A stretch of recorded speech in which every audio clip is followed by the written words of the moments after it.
Hello po sa inyong lahat mga ka-crypto. Ako po si Pinoy Crypto Trader at sa video na ito ay atin pong pag-uusapan ang tungkol dito kay Dogecoin sapagkat nakapag-record po siya ng isang bullish breakout at mukhang ito po ay naghahanda para akyatin ang presyo na 15 cents or $0.15. Yan. Dahil sa nagpapatuloy po ito sa kanyang uptrend or patuloy po ito sa kanyang pag-akyat. At ayan, bago po tayo magpatuloy ay nais ko lamang po munang bigyang linaw ang aking disclaimer kung saan ang nilalaman po ng video na ito ay hindi po ito isang financial advice. For education and information purposes lamang po ang layunin nito. Maliban po dito ay nais ko na rin pong magbigay babala na wala pong kahit anumang group chat ang Pinoy Crypto Trader. Yan, ang sabi po rito ay the cryptocurrency market continues its bullish price action as the price of Bitcoin rallies past $44,000 with the likes of Dogecoin or Doge gaining from the recent price action. Ayan. Dahil po sa nagkaroon po kasi ng rally si Bitcoin at umakyat po ito ng higit $44,000 dahil po sa kanyang pag-angat na ito ay naapektuhan po lahat ng halos karamihan po ng cryptocurrency market. Hinatak po niya ito ng paakyat or pataas. Kaya isa lamang po rito si Dogecoin. Ayan. Na nag-benefit dito or hinatak ni Bitcoin. Kaya ayan, despite the Bitcoin Fear and Greed Index reaching 75% in the last 5 days, overall sentiment in the crypto market is currently positive. A retracement to key support levels is anticipated, providing an opportunity for others. Kaya ayan, dahil sa pag-angat ng presyo ni Bitcoin ay tumaas po ang Fear and Greed Index natin. Umaabot na po ng 75%. Kaya marami pong mga eksperto ang inaasahan po nila na babagsak si Bitcoin sa mga susunod na araw para magkaroon po ng retracement sa mga support levels nito.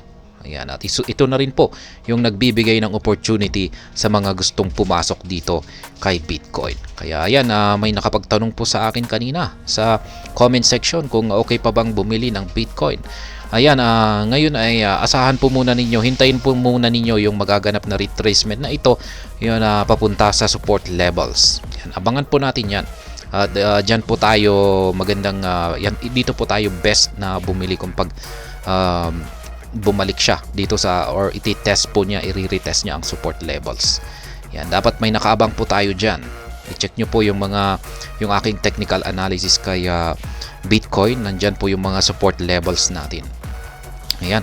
Amid the uptrend, Dogecoin, the firstborn meme coin, has shown a bullish price action as price eyes 15 cent after several weeks of accumulation and consolidation. Ayan. Tinawag pong firstborn na meme coin si Dogecoin kasi siya po talaga ang kauna-unahan na meme coin. Ayan, siya yung pinakauna na lumabas na isang meme coin. Yan, sa mga hindi po nakakalam, ang meme coin ay joke. Yan, joke coin. Kasi ginawa lamang po si Dogecoin na bilang katuwaan lamang po yan. At hindi po nila inaasahan, hindi po inaasahan ng mga creator ni Dogecoin na ito pala ay lalago. Yan, or magugustuhan ng maraming tao. Kaya yan po yung nangyari kay Dogecoin. At yan, inaasahan po na yan dahil sa bullish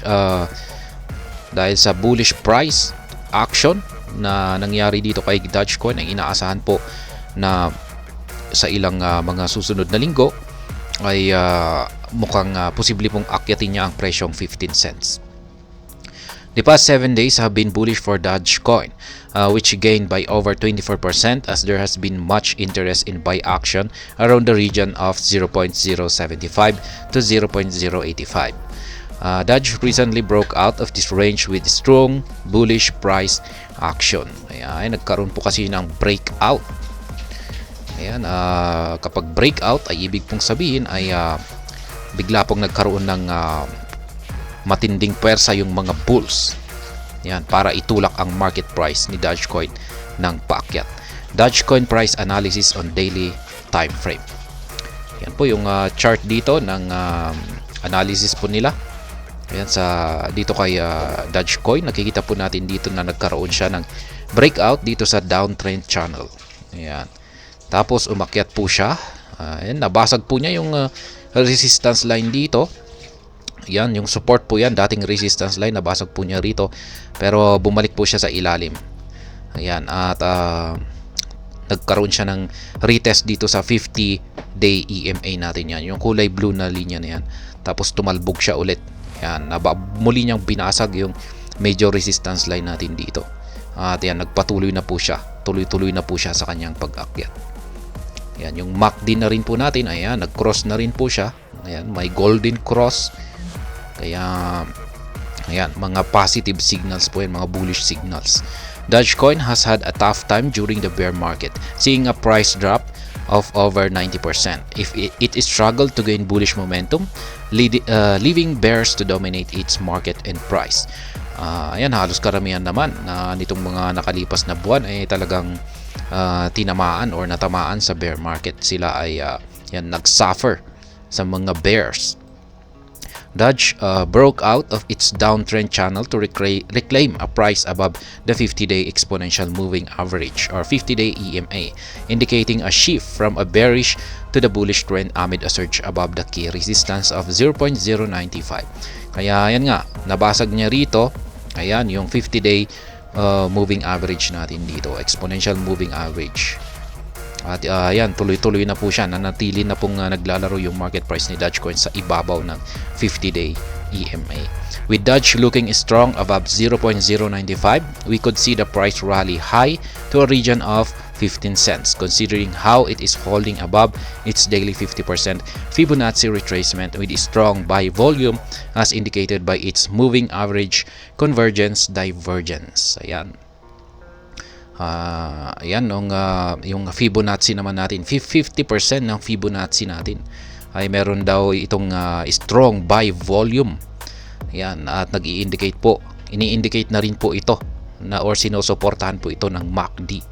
Kaya yan, mukhang tuloy-tuloy ito sa kanyang pag-akyat kasi nasa ibabaw po ito ng 50% ng Fibonacci. Ayan, kitang-kita po natin at saka